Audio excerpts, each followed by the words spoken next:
Hello guys, welcome to graphic tees by Parag. I do graphic design for the teachers. तो आज का हमारा जो टॉपिक है वो है वाटर बेस्ड इंक। तो हम आज बात करेंगे सिर्फ और सिर्फ वाटर बेस्ड इंक के बारे में। तो बेसिकली दो तरह की इंक काफ़ी फेमस है हमारी इंडस्ट्री में, टेक्सटाइल इंडस्ट्री में खास करके। एक है प्लास्टिसॉल। मैक्सिमम जो कंपनी होते हैं, मैं अभी भी करूँगा, मैक्सिमम कंपनी सिर्फ प्लास्टिसॉल इंक यूज़ करते हैं क्योंकि ईजी टू यूज़ होता है। 1 साल हो गया, 2 साल के बाद वही फ्रेम का आप यूज़ कर सकते हो, वही इंक को यूज़ कर सकते हैं। पर वाटर बेस्ड के इंक के बारे में थोड़ा कंडीशन अलग होती है, वो हम बात करेंगे इस वीडियो में। तो सबसे पहले मैं आपको बता दूं, मेरे पास 2-3 ब्रांड के वाटर बेस्ड इंक है। मैंने ये भी यूज़ किया, ब्यूटीफ्लेक्स का है, उबर का भी मेरे पास पड़ा है, हमारे खुद का जो ब्रांड है उसका भी मेरे पास पड़ा है। वाटर बेस्ड को इंक को एक्चुअली काफ़ी लोग खाड़ी इंक करके भी बुलाते हैं। वो भी आप अगर आप जाते हो कहीं लोकल एरिया में तो खाड़ी इंक है करके हम बोलते, तो एक ही बात है। तो बेसिकली प्लास्टिसॉल इंक और वाटर बेस्ड इंक में फ़र्क क्या है? तो प्लास्टिसॉल इंक ये ऑयल बेस्ड इंक होती है। जैसे हमारे घर में ऑयल पेंट हम यूज़ करते हैं तो उसका मेन कंटेंट जो होता है जिसके ऊपर वो बनाया जाता है वो होता है ऑयल के ऊपर बनाया जाता है। और दूसरा होता है वाटर बेस। तो इसका मेन कंटेंट क्या रहेगा आपका? वाटर रिलेटेड, वाटर बेस ये इंक होती है। जैसे कैमलिन का हम जो वाटर कलर यूज करते हैं एग्जैक्टली उस तरह का समझ लीजिए। और ऑयल पेंट जो हम यूज करते हैं वो समझ लीजिए हमारी प्लास्टिसॉल इंक है, जो हमने बचपन में हर कोई ने यूज किया हुआ है। तो बेसिकली मेरे पास 2 इमल्शन है ब्रांड के। एक फोटोकिना का इमल्शन है CS5WR करके, इसके ऊपर भले लिखा हो direct emulsion for the water base, पर आप इसे यूज नहीं कर सकते वाटर बेस इंक के लिए डायरेक्टली। हम बात करेंगे, मेरे पास एक्चुअली वो फ्रेम बनी हुई है, इसके ऊपर हम डेमो भी लेके देखेंगे। और दूसरा पिन कोड 0393 है मेरे पास, इसका भी सेम फंडा है। इसके भी अगर आपको यूज करना है तो प्रॉपर इसका प्रिपरेशन करना पड़ता है। तो फर्स्ट स्टेप क्या होंगी? और एक्चुअली जिनको पता नहीं कि हम प्लास्टिसॉल इंक किस तरह से प्रिंट करते हैं, तो मेरे प्रीवियस वीडियो खास करके बेवकूफ.com की एक सीरीज है जिसमें हमने रिप्लिकेट क्रिएट किया था। वो काफी लंबी सीरीज है, पर उसको प्लीज देखिए तो आपके बहुत से डाउट इसमें क्लियर हो जाएंगे। मैं इसमें सिर्फ डायरेक्टली आपको बताने वाला हूं कि आपको अगर वाटर बेस्ड इंक यूज करना है तो कौन सी चीजें ध्यान में रखनी जरूरी है। तो मेरे पास दोनों भी फ्रेम है। एक है मेरे पास जो लास्ट वीडियो में मैंने यूज किया था, इसमें मैंने पिन कोड 0393 का यूज किया है। और हमारा जो है फोटोकिना का इमल्शन इसमें मैंने यूज किया हुआ। तो हम देखेंगे कि अगर मैं डायरेक्टली वाटर बेस्ड इंक अगर इस फ्रेम के ऊपर यूज करता हूं, इमल्शन के ऊपर यूज करता हूं, तो इसका रिएक्शन क्या होता है, इससे प्रॉब्लम क्या जाता है। तो सेम प्रिपरेशन आपको करना है, सेम एग्जैक्टली क्या करना है आपको, एक्सपोजिंग करना है फ्रेम को, सेम कोटिंग करके एक्सपोजिंग करके इसको फ्रेम को इस तरह से बना लेना है। सिंपल हो गया। इसके बाद स्पेशली वाटर बेस के लिए आपको इसको प्रिपेयर करना पड़ेगा। क्यों? उसका रीजन मैं आपको बताना चाहता हूं। ऑयल बेस्ड जो इंक होती है वो खास करके ऑयल कंटेंट होने की वजह से आपके जो इमल्शन होता है इसके साथ वो रिएक्ट नहीं करती, इंटरैक्ट नहीं करती। ये समझ लीजिए कि हम पानी होता है, पानी के ऊपर ऑयल डाल देते तो पानी और ऑयल कभी मिलता नहीं है, तो उसका उतना इफेक्ट नहीं पड़ता। आपका इमल्शन प्रॉपर तरीके से यही कि यही रहता है, इससे उखड़ेगा नहीं, निकलेगा नहीं, फ्रिक्शन उतना नहीं होगा। तो इसके शार्पनेस हमेशा एजेस बने रहेंगे। हम प्रैक्टिकली वो देख करके भी देखेंगे। सेकंड थिंग है कि जब वाटर बेस्ड इंक है, जो वाटर कंटेंट होता है, जब वाटर इंक हम इसके ऊपर यूज करते हैं तो वाटर क्या करती है, इसके साथ रिएक्ट करती है, इसके साथ मिलती है और इस इमल्शन को उखाड़ना चालू कर देती है। 2 प्रिंट करोगे, 3 प्रिंट के बाद ये जो डिजाइन आपकी उखड़ना चालू हो जाएंगी, इसकी शार्पनेस चली जाएंगी और 5-6 स्ट्रोक के बाद या 5 टी शर्ट के बाद ये पूरी की पूरी डिजाइन आपकी खराब हो जाएगी, पूरी की पूरी डिजाइन स्क्रैप हो जाएगी आपकी। ठीक है, तो हम देखेंगे। इसके बाद मैं ट्रायल आपको दिखाऊंगा, मैं थोड़ा इसको सुधार लेता हूँ। कुछ चीजें हैं मेरे पास, उसके बारे में आपको बता देता हूँ। जैसे हम इसके पहले जैसे ये फ्रेम साफ करने के लिए जो हमारी प्लास्टिसॉल वाली इंक थी, उसे साफ करने के लिए जो पुरानी वीडियो मैंने आपको दिखाया, प्लीज फिर से देखिएगा वो। उसके लिए हम PVC रिड्यूसर यूज करते थे। याद रखिए, ऑयल बेस्ड इंक को अगर आपको क्लीन करना, फ्रेम को अच्छे से रखना है और अपनी जगह पे ताकि आपको बाद में यूज करना होगा, तो आपको हमेशा क्लीन करने के लिए PVC रिड्यूसर का यूज करना पड़ता था। कपड़े पे लगा के आप इसे क्लीन करके फ्रेम को रख देते थे। वाटर बेस्ड इंक में अगर आपको फ्रेम को क्लीन करना है तो आपको सिंपल अपना जो सादा पानी होता है उसका यूज करना है, ध्यान में रखिए। वाटर बेस्ड इंक की जब प्रिपरेशन करेंगे, इसका क्लीन करने के हमें सिंपल पानी यूज करना है। कॉटन होगा आपके पास, कॉटन का यूज कीजिए और उससे ही आपको साफ करना, मैं आपको दिखाऊंगा। तो इसको मैं थोड़ा सेटअप कर लेता हूं, फ्रेम में मशीन के ऊपर लगा लेता हूं। पहला ट्रायल हम लेंगे कि जो हमारा जो ये फोटोकिना का फ्रेम है, अगर मैं इसके ऊपर इसको प्रॉपर प्रिपरेशन नहीं करूं स्क्रीन की, तो इसका इफेक्ट क्या गिरता है मैं आपको दिखाऊंगा स्ट्रोक लेके। ठीक है, उसके बाद हम इस फ्रेम को प्रिपेयर करेंगे अच्छे से वाटर बेस्ड इंक के लिए, तो उसके बाद क्या रिजल्ट मिलता है वो भी देखेंगे। ठीक है, मैं आपको थोड़ा सेटअप करता हूं, उसके बाद मिलता हूं।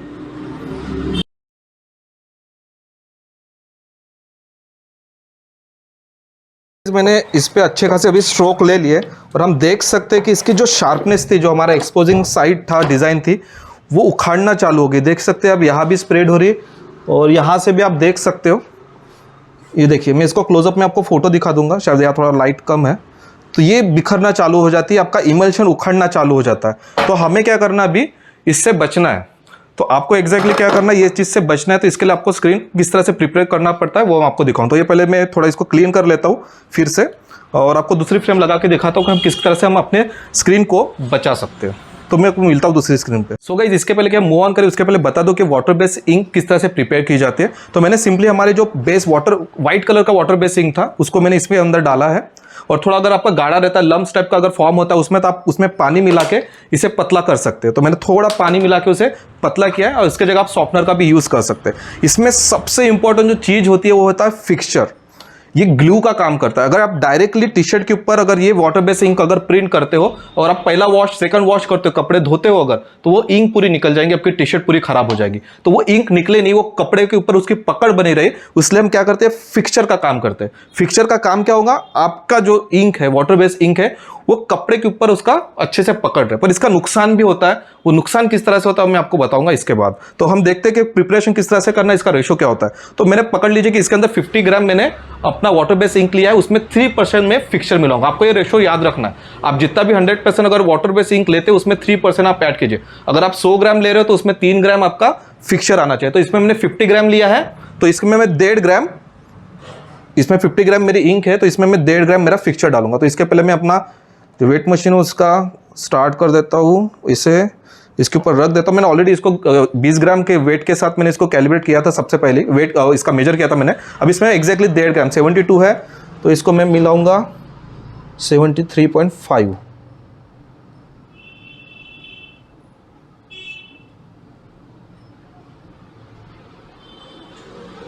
ठीक है, इतना इनफ है।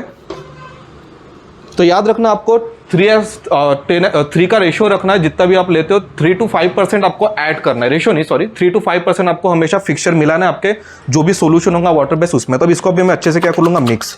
ये करना काफ़ी जरूरी है, ओके। और ये करने के बाद आप याद रखिए कि आप बोलोगे कि सर इसको इस अभी इंक को हमने प्रिपेयर कर लिया, इसको कितने देर तक हम यूज़ कर सकते हैं। आपको याद रखना है हमेशा कि जब भी आप वाटर बेस इंक करते हो ये 1 घंटे के ऊपर आपकी नहीं टिकेंगे। 1 घंटे के बाद वो जम जाती है, वो फिक्सचर उसे जमा देता है। तो आपको तुरंत जितनी क्वांटिटी आपको टी शर्ट प्रिंट करनी है 100-200, उस क्वांटिटी के हिसाब से हमेशा आपको वाटर बेस इंक प्रिपेयर करना है। इसलिए जो न्यू बिगनर्स होते हैं मैं इसलिए सबको बोलता हूँ कि वो प्लास्टिसॉल से एक बार स्टार्ट करें। एक बार प्लास्टिसॉल के ऊपर उनका हाथ बैठ गया, उसके बाद ये जो थोड़ी क्रिटिकल होती है, यूजर फ्रेंडली उतनी इंक होती नहीं, उसके बाद वाटर बेस इंक यूज कीजिए, ताकि इसको यूज करना थोड़ा डिफिकल्ट है। और 1-2 पॉइंट्स है जो मैं आपको आगे भी बताऊंगा। पर इसका फील जो आता है काफी स्मूथ फील आता है, उसका जो टेक्सचर होता है काफी स्मूथ होता है। तो काफी लोगों को जैसे 140 GSM 150 GSM या 140 160 GSM पे अगर प्रिंट करना होगा तो बेस्ट इंक होती है, क्योंकि इससे फील नहीं आता है, ये टी शर्ट के साथ मर्ज हो जाती है एक साथ के। वो रबरी जो हमारे प्लास्टिसॉल में रबर टाइप का टेक्सचर आता है, रबरी फील आता है, पेपरी फील आता है, वो इसमें आपको फील नहीं आएगा, काफी स्मूथ फील आता है। तो खास करके आप जब व्हाइट टी शर्ट या लो GSM की टी शर्ट अगर प्रिंट करते हो तो वाटर बेस इंक, या फिर इवन आप अगर कोई पोलो की टी शर्ट प्रिंट करना चाहते हो या फिर बैग्स, तो उसके ऊपर वाटर बेस इंक आप इजीली यूज कर सकते हो, काफी सॉफ्ट होती है। तो इसको मैंने फिक्सचर को अच्छे से मिक्स कर लिया और कोशिश करूंगा कि इसको जल्द से जल्द मैं यूज करूं। तो मैं थोड़ा पॉज लेता हूं, मेरी सेकंड फ्रेम मैं लेके आता हूं, उसको थोड़ा प्रिपेयर करेंगे, किस तरह से प्रिपेयर करना है मैं भी आपको बताता हूं। सो गाइज, हमें अभी क्या करना है, हमारे स्क्रीन को प्रिपेयर करना है। तो इसके पहले आपने देख लिया कि वाटर बेस इंक अगर आप डायरेक्टली हमारे जो एक्सपोज की हुई स्क्रीन पे यूज करते हो तो किस तरह से उखड़ जाती है। तो इसे प्रिपेयर किस तरह से करना पड़ता है, काफी सिंपल है। सेंसिटाइजर लेना है, इस कॉटन, कोई भी एक कॉटन का कपड़ा लीजिए, उसके ऊपर सेंसिटाइजर से इस तरह से इसे अच्छे से स्प्रेड कर लीजिए, जो भी आपका डिजाइन एरिया है। अगर मेरे को लगता है कि इंक यहाँ से मैं स्क्वीज करने वाली यहाँ तक, तो पूरे पोर्शन पे आपको सेंसिटाइजर लगाना है, उसे हार्ड करना है, आगे से भी और पीछे से, दोनों साइड से। ठीक है, आपको यह चीज़ ध्यान रखना है। तो मैंने यहाँ से भी लगा दिया इसे अच्छे से, पीछे के साइड से भी करना है, दोनों साइड से। सिर्फ डिजाइन एरिया नहीं, याद रखना, सिर्फ डिजाइन एरिया पे नहीं करना, आपको दोनों साइड से आपको सेंसिटाइजर लगाना। इससे क्या होगा, आपकी जो स्क्रीन है काफी हार्ड बन जाएंगी और ये पानी के साथ रिएक्ट नहीं करेंगी। पर इसका नुकसान क्या होगा, अगर आप पानी के साथ रिएक्ट नहीं होगी, जब आप इसे फ्रेम को रिक्लेम करने जाओगे या फिर इसे फिर से यूज करना है आपको दूसरे डिजाइन के लिए, आप इसे नहीं कर पाओगे। ऑब्वियस सी बात है, अगर पानी से रिएक्ट नहीं करेंगे तो आप धो नहीं सकोगे, धो नहीं पाओगे तो दूसरी डिजाइन एक्सपोज कैसे करोगे। तो वाटर बेस इंक आप जब भी यूज करते हो तो उस फ्रेम को आप कभी भी एक ही बार यूज कर सकते हो। एक बार यूज करो, इसे फाड़ दो और फेंक दो। ठीक है, तो आपको याद रखना, अगर वाटर बेस इंक करना यूज तो उसके नुकसान भी है, फायदे भी है। और एक नुकसान है इसका वाटर बेस का, वो भी मैं आपको बताऊंगा। एक तो हमने देख लिया कि इसको किस तरह से प्रिपेयर करना पड़ता है, कि स्क्रीन उखड़ जाती है, हमें हमेशा स्क्रीन को ज्यादा से ज्यादा हार्ड बनाना पड़ता है। और इसके बाद और एक इसका डिसएडवांटेज है वाटर बेस इंक का, वो भी हम देखेंगे। तो तब तक मैं इसको अच्छे से रख लेता हूँ, इसको 10 मिनट एटलीस्ट सनलाइट में या फिर अच्छे लाइट में इसको एक्सपोज होने दूंगा, ताकि हमारा जो सेंसिटाइजर है इस इमल्शन को और ज्यादा हार्ड बनाए। ठीक है, मैं आपको मिलता हूँ थोड़ी देर बाद। मैं तो तब तक पूरी सेटिंग मैंने अपनी फ्रेम लगा ली है, मेरी इंक भी प्रिपेयर, अभी इसमें फिक्सचर मैंने 3% यूज किया, आप 5% तक जा सकते हो, इज अप टू यू। और इसके बाद मैं इंक को क्या करूँगा, इजीली यहाँ पे स्प्रेड कर लूँगा। तो सेंसिटाइजर की वजह से क्या हुआ, जो हमने एक्सेसिव सेंसिटाइजर उसके ऊपर लगाया उसकी वजह से हमारी स्क्रीन का जो एरिया वो काफ़ी हार्ड हो चुका है अभी, और मुझे पता है कि वाटर के साथ अभी घुलने वाला नहीं, मिलने वाला नहीं, तो हमारी डिज़ाइन अच्छे तरीके से सेफ है। तो हमारी स्क्वीजी कहाँ रख दिया मैंने, हाँ स्क्वीजी करने को, तो मैं सिर्फ ट्रायल ले रहा हूँ कि हमारी स्क्रीन प्रॉपरली एक्सपोज या ब्लॉक तो नहीं है, मैं देखना चाहता हूँ इसमें, तो मैं ट्रायल ले रहा हूँ। तो मैं पहले एक स्ट्रोक लूँगा, और इसमें आपको करना क्या है, आप प्लास्टिसॉल में हमेशा याद रखिए कि प्लास्टिसॉल में हम क्या करते थे, स्क्वीज करने के बाद क्या करते थे कि इंक को पीछे कलेक्ट करके रखते थे, पर इसमें हमेशा आपको क्या करना है, वाटर बेस, ये ड्रॉबैक की बात कर रहा हूँ, और एक ड्रॉबैक बताऊंगा, इसका यही ड्रॉबैक है, आपको हमेशा आपकी जो इंक है वाटर बेस आपके डिजाइन एरिया के ऊपर स्प्रेड करके रखना। अगर आपने नहीं करके रखा तो एयर के वजह से ये रूम टेम्परेचर में ड्राई हो जाता है, आपकी स्क्रीन टोटली ब्लॉक हो जाती है, और विथ इन 1 मिनट या फिर 2 मिनट में आपको देखिए रिजल्ट नजर आएंगे कि आपकी स्क्रीन ब्लॉक हुई। तो इसका रीजन है कि आपको अगर चलो ठीक है आपको कुछ तो भी चेक करना है, फिर से अलाइनमेंट करना है, तो आपको सिंपली क्या करना है, पानी लेना है आपका, फिर से कॉटन लेना है। अगर आपको स्क्रीन इंक निकाल के रखना होगा तो उसमें पानी से आपको स्क्रीन को साफ करना है, पीवीसी डिफ्यूजर से नहीं। पर हमेशा याद रखिए आपकी इंक हमेशा फैली हुई चाहिए, प्रिंट होने के बाद आपको हमेशा इंक फैला के रखना है। और आपको अगर इनके अलाइनमेंट फिर से प्रॉपर करना है, फिर इंक निकाल के दूसरी कलर की इंक यूज करना है, तो सबसे इजी और बेस्ट तरीका इसमें पानी से कॉटन को मिक्स, थोड़ा कॉटन के ऊपर पानी डाल दीजिए और डिजाइन एरिया को आगे से और पीछे से क्लीन कीजिए। वो आपको करके दिखाऊंगा मैं को कहना क्या। तो जैसे मैंने ये कर लिया, अब मुझे लगता है कि मेरे को इंक चेंज करना है। मैं और एक बार देख लेता हूँ कि मेरी प्रॉपर कहीं ब्लॉकिंग तो नहीं है। यहाँ से थोड़ी ब्लॉक नजर आ रहा है मुझे, तो मैं ये करूँगा 2-3 प्रेशर अच्छे से लूँगा और ये ब्लॉकेज निकालने की कोशिश करूँगा। ओके,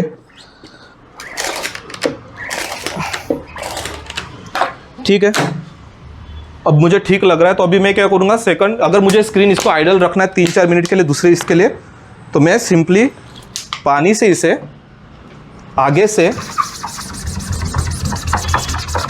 जैसे इसके पहले हम प्लास्टिसॉल के पीवीसी रिड्यूसर का यूज़ करते थे, इसके लिए आपको पानी का इस्तेमाल करना है। ठीक है, अच्छे से हो गई, ताकि अगर ब्लॉक हो जाएंगी तो मैं खुद प्रिंट नहीं कर पाऊंगा, तो मुझे ध्यान रखना जरूरी है। या फिर उसका दूसरा सेकंड बेस्ट तरीका, अगर आपके पास आपको अगर ट्राई करना ही है तुरंत दूसरे इसके ऊपर, तो मैं तो फिलहाल चाहूँगा कि मुझे यही इंक यूज़ करना है, तो मैं इसके ऊपर स्प्रेड करके रखता हूँ, ताकि जो आपका एक्सपोजर एरिया है, जो डिज़ाइन एरिया, वो एयर के कॉन्टैक्ट में ना आए और आपकी ब्लॉक ना हो आपकी डिज़ाइन। ठीक है, मैं फिलहाल देखना चाहता हूँ, तो मुझे ओके लग रहा है। इसके बाद मैं रेडी हूँ अपने टी शर्ट के ऊपर प्रिंट करने के लिए। तो मैं तब तक टी शर्ट यहाँ लेके आता हूँ, रखता हूँ और हम प्रिंट करके देखते हैं टी शर्ट के ऊपर। तो गाइस, हम अभी रेडी है टी शर्ट के साथ। मैं जल्द से जल्द टी शर्ट को इंसर्ट कर लेता हूँ। वही हम 3.5 इंच के नीचे प्रिंट करने की कोशिश करेंगे। हाथ अच्छे से क्लीन कर लीजिए। मेरे हाथ थोड़े ये है, पर ओके, मैंने कपड़े से वैसे भी अच्छे से ये कर लिया क्लीन। मैंने स्लीव चेक कर लिया, मेरे प्रॉपर है, बराबर है। फ्लैट कर लीजिए, पैलेट गम का यूज़ कीजिए, याद रखिए पैलेट गम अच्छे से लगाना है। मैंने कर लिया है, फ्रेम नीचे आएगी। देखिए मैंने इस तरह से इंक ऑलरेडी स्प्रेड करके रखी थी। प्लास्टिसॉल में नहीं किया तो भी चलता है, पर वाटर बेस में हमेशा डिज़ाइन के ऊपर आपको इस तरह से इंक आपकी स्प्रेड करके रखना है। तो 1 स्ट्रोक इंक स्प्रेड करो, 2 स्ट्रोक, फिर से 2 स्ट्रोक काफ़ी इनफ है। डिज़ाइन एरिया के ऊपर मैंने फिर से मेरी इंक स्प्रेड करके रखी है। उठा लिया, काफ़ी अच्छे से पास से दिखाइए, क्लोजअप दिखाइए, क्लोजअप दिखाइए पास। आप देख सकते हैं काफ़ी अच्छी तरीके से शार्पनेस और अच्छी प्रिंट आई है हमें। ठीक है, तो ये सिंपल तरीका है आपको वाटर बेस इंक यूज़ करने का। पर इसका दो ड्रॉबैक मैंने आपको बताया कि आप डायरेक्टली एक्सपोज करने का यूज़ नहीं कर सकते, आपको सेंसिटाइजर का यूज़ करना है। सेंसिटाइजर से आपका क्या होगा, स्क्रीन हार्ड हो जाएगा, तो पानी के साथ रिएक्ट नहीं करेगा, तो लॉन्ग चलेगा। 100-200 टी शर्ट आप इजीली प्रिंट कर सकते हैं। इसके अलावा दूसरा इमल्शन भी मिलते हैं कि जो डायरेक्टली आप वाटर बेस इंक के लिए यूज़ कर सकते हो। ठीक है, मार्केट में अवेलेबल होता है। जैसे इसके ऊपर भले ही लिखा है वाटर बेस इंक करके CSW5R के लिए, पर ये आप डायरेक्टली यूज़ नहीं कर सकते। मैंने आपको डेमो भी दिखा दिया है। कोई भी इमल्शन लेते हो तो आपको पूछना जरूर कि आप डायरेक्टली यूज़ कर सकते हैं वाटर बेस इंक के ऊपर या नहीं करना चाहते। उसके बाद सेकंड पॉइंट आपको याद रखना है कि जब वाटर बेस इंक मिलाते हो, एक तो अगर उसमें पिगमेंट्स भी आप मिला सकते हैं, पिगमेंट्स मिला के भी आप इंक आपकी खुद की बना सकते हो। थर्ड इसमें पॉइंट आपको याद रखना है कि उसमें आपको फिक्सचर मिलाना है। 3% से लेके 5% आपको आप फिक्सचर के साथ मिला सकते हो। ठीक है, उसके बाद चौथा पॉइंट आपको याद रखना है कि आपको जो डिजाइन एक्सपोज जो एरिया है उसको हमेशा इंक से कवर करके रखिए, उससे एयर में ऐसा मत छोड़े, नहीं तो 1 से 2 मिनट में आपकी स्क्रीन टोटली ब्लॉक हो जाएगी, वो यूजलेस हो जाएगी, आप उसे बार बार यूज नहीं कर सकते। 5th पॉइंट है कि एक बार आपकी प्रिंट हो गई, सब कुछ हो गई, और आपको इसको संभाल के रखना है। पीवीसी रिड्यूसर का यूज नहीं करना है आपको। स्क्रीन को सिंपल जो आपका सादा पानी होता है उस पानी से ही इसे क्लीन करना है, अगर आपको बार बार बाद में यूज करना होगा तो याद रखिए। तो ये कुछ पॉइंट है, होप सो कि इस वीडियो में भी आपको कुछ सीखने को मिला होगा। मैं इस टी शर्ट का भी क्लोजअप व्यू दे दूंगा थोड़ा, तो आपको भी समझ में आएगा किस तरह से नजर आ रहा है। होप सो कि आपको अगर समझ में आता है, प्लीज वीडियो को लाइक करना ना भूलिए और सब्सक्राइब करना ना भूलिए। Thank you so much.